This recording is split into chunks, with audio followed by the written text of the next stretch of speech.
A first watch, what does that really mean? It's a different concept for a lot of different people. For me, a first watch happened to be an heirloom, but it doesn't change the fact that it informed my entire collecting strategy, what my watch collection looks like.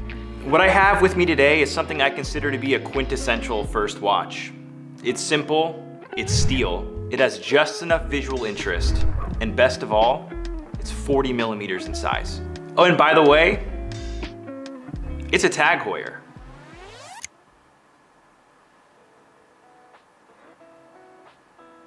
Tag Heuer was the watch of the 80s and 90s. As much as we would love to believe that the streets were littered with people wearing vintage Rolex divers, they were wearing tags. These were people's everyday watch because they came in at an accessible price point that made them appealing. This is the Tag Heuer Aqua Racer 200. It's called the Outdoors Collection by the brand, but really it's the Aqua Racer that you know, just in a new 40 millimeter size.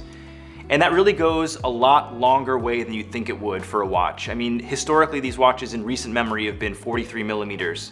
For someone like me with about a 6 1/3 inch wrist, that's enormous. 40 millimeters is kind of a sweet spot size, and I think that a watch like this appeals to a broad range of watch buyers. I thought a good way to approach this review is breaking down 3 categories of buyers or individuals and how they might look at a watch like this. And I think the best 3 categories are the novice collector, the enthusiast collector, and the super collector.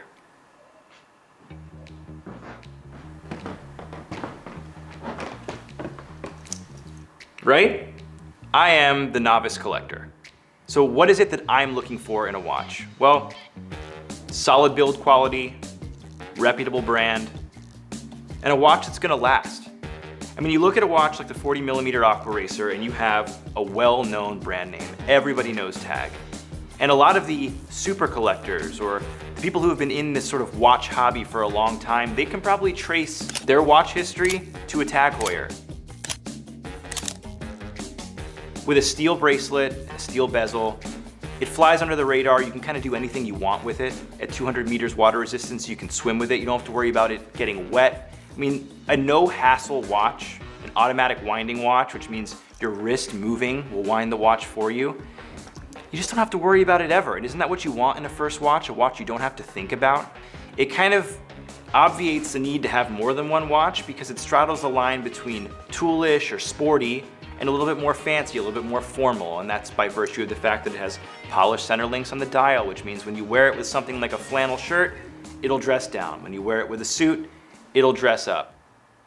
But of course this means something different to, let's say, an enthusiast collector or somebody who's kind of been in the watch world for a long time, someone who reads HODINKEE very often or someone who has a broader collection. So let's meet that person.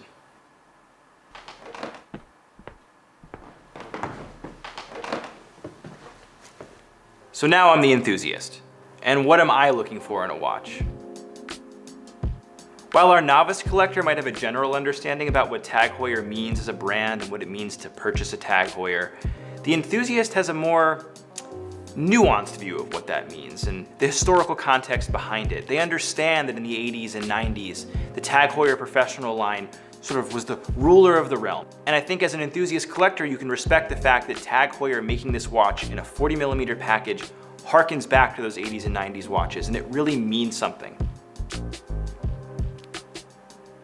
You look for things like thickness, and this really isn't very thick and it wears great on the wrist. You look behind the watch and you see, ooh, it has a solid case back. We love solid case backs. We're always talking about how much we wish tool watches had solid case backs. Well, this one has that.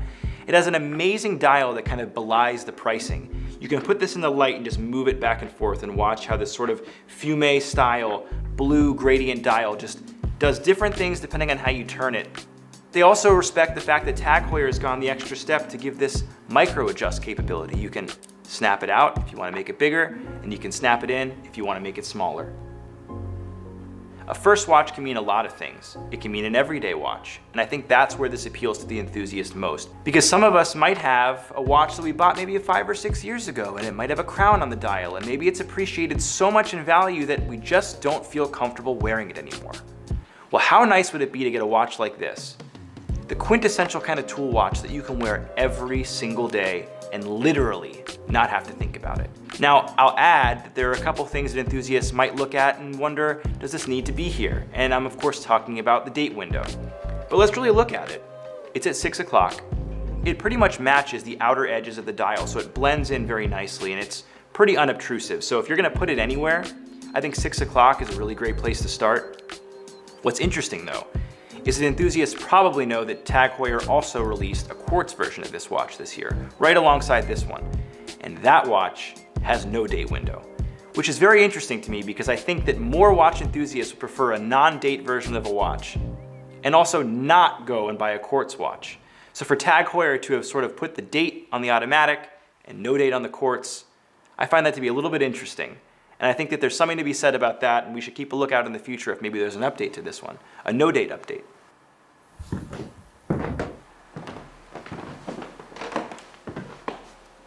All right, I'm the super collector now. The kind of person that I am is somebody who sees a new watch and tries to find value where nobody else sees it. And I think that as much as the TAG Heuer Aqua Racer 40mm, even if it's a mouthful to say, as much as it appeals to the novice and the enthusiast, I think there's appeal for the super collector as well. And that's because it's a first. It's a first of the 40mm Aqua Racers in the modern TAG Heuer collection. If you look at each component part of this watch, a steel bezel, an oyster-style bracelet with polished center links, a solid case back, a textured blue dial, it doesn't sound like an exciting concept, but when you look at it as a whole, there's a real design sensibility, a confidence in the design that really comes through. And for a super collector looking at this, they're going to understand that this is just a really well executed first watch concept. This is the first time that TAG Heuer is implementing a new engraving on its caseback, this compass engraving. And that's because the 40mm Aqua Racer is also called the Outdoors. It's not a dive watch, it's a sports watch. It's supposed to be able to do anything. And the compass kind of reflects this outdoor sensibility. But for the collector, the first time for an engraving, just another little thing to pick up on when you're looking at something or looking at a new watch that other people might not be paying attention to. Now, do I see the John Goldbergers of the world, the Ben Climbers of the world rushing to their ADs to pick one of these watches up? Probably not, though I won't judge them if they do. But if they pass you wearing this on the street, I bet you're gonna get a second look.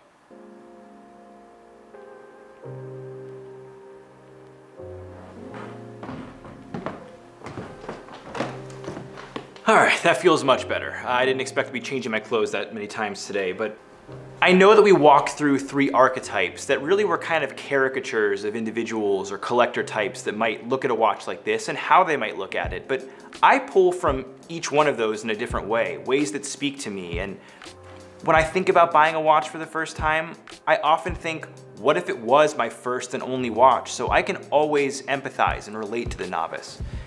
I kind of consider myself an enthusiast, so the minutia, the little details, the 40mm sizing of the watch, that appeals to me, especially from a brand like TAG Heuer. And the super collector, well, I love that it's the first modern 40mm Aqua Racer. As a collectible item at a great price point, that's also extremely appealing. And all of those things together, pulling from each caricature, each archetype, makes for a really, really interesting watch. So who's this watch for? Well, I think it's for the novice and the enthusiast alike, and you can throw the super collector right into the mix. The style, the simplicity, the build quality, they're all kind of pitch perfect, so nobody has to compromise.